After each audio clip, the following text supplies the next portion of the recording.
Mr. Eggplant presents.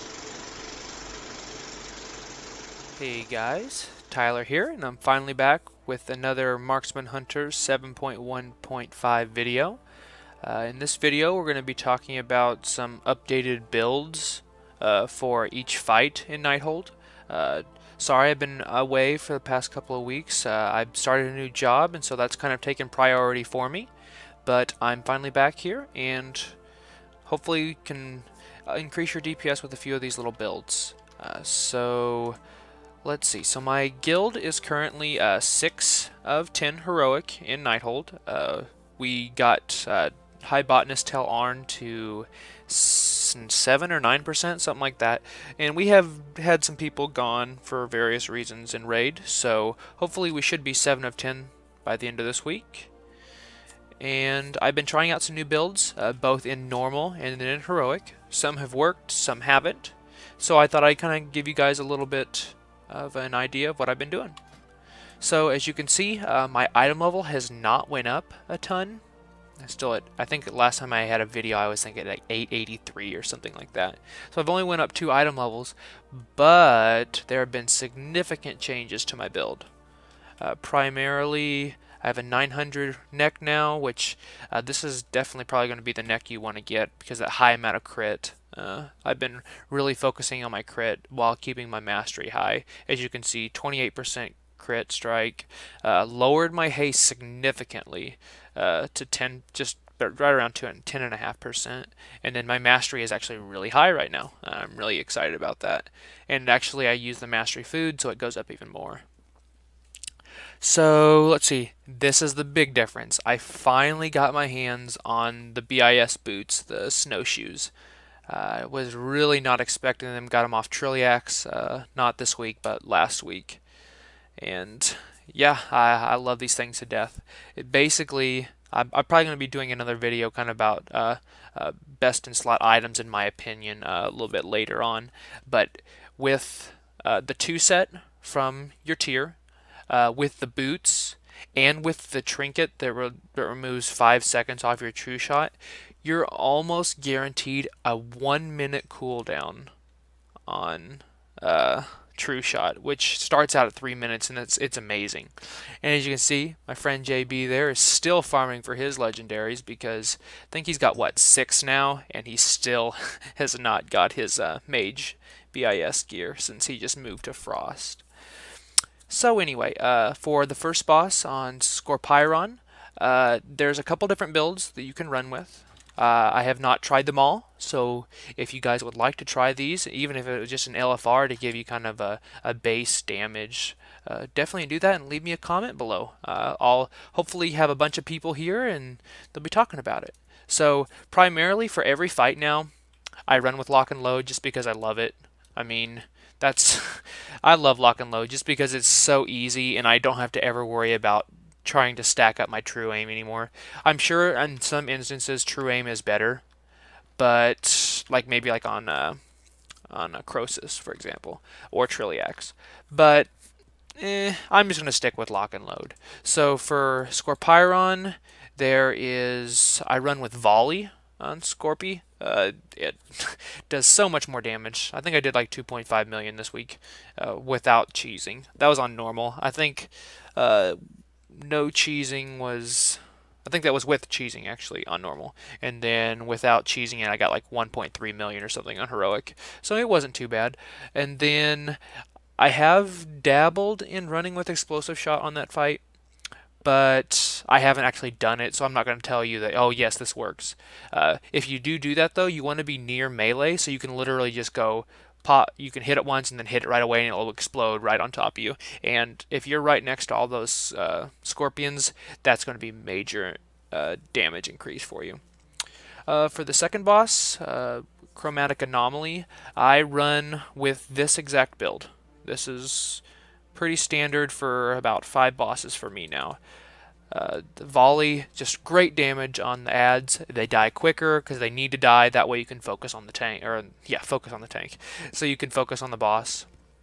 So I would consider running with this build.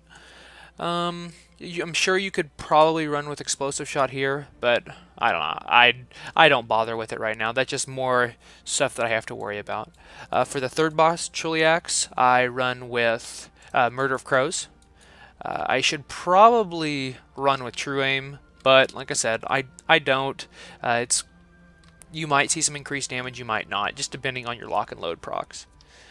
For the fourth boss, which I'll do is going to be a Luriel, I run with Volley, and I will actually run with the standard build. You'll see there's usually around 2 builds that I'll run with, and that's basically it. For Croesus, I would definitely run with Murder of Crows over Volley, since, that'd be kind of worthless. But this is the boss where you can consider running with True Aim. If somebody does run with True Aim, please leave us a comment below. Let me know what you see. I know that some people have been running with Piercing Shot. I tried it, and it did junk for damage. So, I mean, it could work. Mine never crit. I think I used it like 8 times the entire fight, and it didn't crit once. So, bad RNG on my part. Sixth boss, let's just go with Tichondrius. I would run with Volley, and I would just run with this build because, yeah, like I said, that's like 5 of them. 5 of the bosses I run with this build. 5 of them I will run with another version of my original build that I have in one of my earlier videos, and I will post that in the comments below, or in the comments, yeah, in the description below. And let's see, what's the next boss? Star Augur. For this boss, I run with this build. And for High Botanist, I would definitely run with Volley, and I would strongly consider running with Explosive Shot. I've only done the Explosive Shot build in LFR, because usually we're low on time in raid or something like that. But if you run with this Explosive Shot, stand in melee range, because literally here we'll come over here and we'll show you an example of what you want to do with it. You'll have to pardon my clicking. I know it upsets some people, but what are you gonna do? So for this one, it's one where you shoot it and then you have to hit it again to make it explode if you've never used the new version of Explosive Shot. So basically, you want to be this would be especially strong after Tel'Arn is in his third phase, where he, there's 3 of him, so you hit once and you hit it again and it explodes. And as you can see right there, I don't think it crit, but I just did over 1 million damage.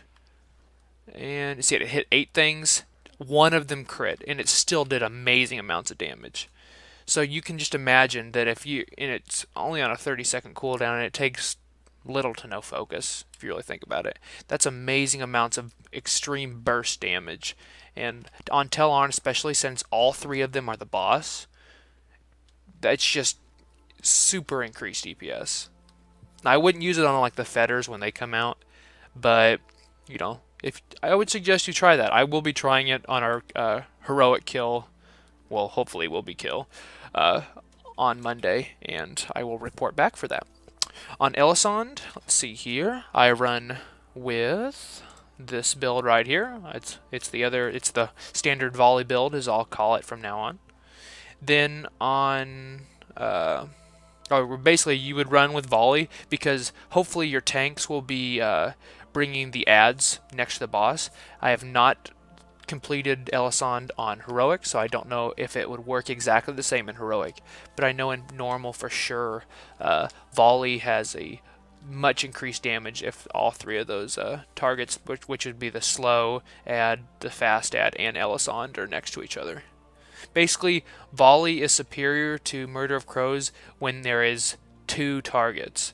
So once another target is added to the picture, the DPS for Volley goes up exponentially compared to Murder of Crows. Unless, of course, you can be killing Murder of Crows, or killing the target while Murder of Crows on it, where you can get it to reset. Then that might be a little different. But for Gul'dan, I just run with Murder of Crows. I run with my lock and load, and pretty much everything is the same. So I hope that you guys would like to check out Volley. I had never really thought about Volley as being a quality replacement to a Murder of Crows, because, well, prior to this it was just Barrage, where Barrage was far above any of the others. Well, now that since it's been gimped, into oblivion basically, that Murder of Crows is nice for a single target, but if you ever have two targets and you can have two targets often, volley is vastly superior. So I would definitely check it out. And if you guys would leave me a comment below, let me know what you think. Let me know, what works for you, what doesn't work. Have you tried piercing shot on some fights? Have you not? I know there's some people that still run with sidewinders. So if you still run with sidewinders, what do you think about that? So until my next video, I will see you later.